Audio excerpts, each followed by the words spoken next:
Kannada exam result update ಕೂಡ ಏನಾದರೂ release ಮಾಡಿದಾರಾ, so ಅದರ ಒಂದು ಕೀ ಆನ್ಸರ್ಸ್ ಆಗಿರ್ಬೋದು ಅಥವಾ ರಿಸಲ್ಟ್ ಆಗಿರ್ಬೋದು ಅದು ಕೂಡ ಏನಾದರೂ ರಿಲೀಸ್ ಮಾಡಿದಾರಾ. ವೈ ಬಿಕಾಸ್ ನೋಡಿ ತುಂಬ ದಿವಸ ಆಯಿತು ಕಂಪಲ್ಸರಿ ಕನ್ನಡ ಎಕ್ಸಾಮ್ ರಿಸಲ್ಟ್ನ ಹೆಲ್ಡ್ ಮಾಡಿದ್ದಾರೆ. ಸೊ ಅಂದರೆ ಪೆಂಡಿಂಗಲ್ಲಿ ಇಟ್ಕೊಂಡಿದ್ದಾರೆ.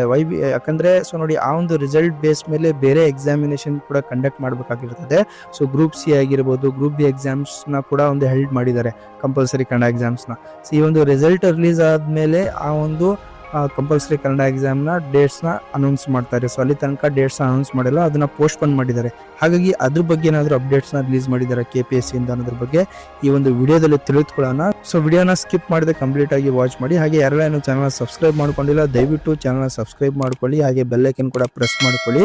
ಸೊ ಇಮಿಡಿಯೇಟ್ ಆಗಿ PDO ರಿಲೇಟೆಡ್ ಏನೇ ಅಪ್ಡೇಟ್ಸ್ ಬಂದರೂ ಅದು ನಿಮಗೆ ಬೇಗ ರೀಚ್ ಆಗುತ್ತೆ. ಹಾಗೆ ನಮ್ಮ ಒಂದು ಅಫಿಷಿಯಲ್ ಟೆಲಿಗ್ರಾಮ್ ಚಾನಲ್ ಕೂಡ ಇದೆ, ಸೊ ಅದು ಕೂಡ ನೀವು ಜಾಯ್ನ್ ಆಗ್ಬೋದು. ಅದರ ಲಿಂಕನ್ನು ಡಿಸ್ಕ್ರಿಪ್ಷನಲ್ಲಿ ಕೊಟ್ಟಿದ್ದೀನಿ. ಸೊ ಲಿಂಕ್ ಮೂಲಕ ನಿಮ್ಮ ಚಾನಲ್ನ ಜಾಯ್ನ್ ಆಗ್ಬೋದು.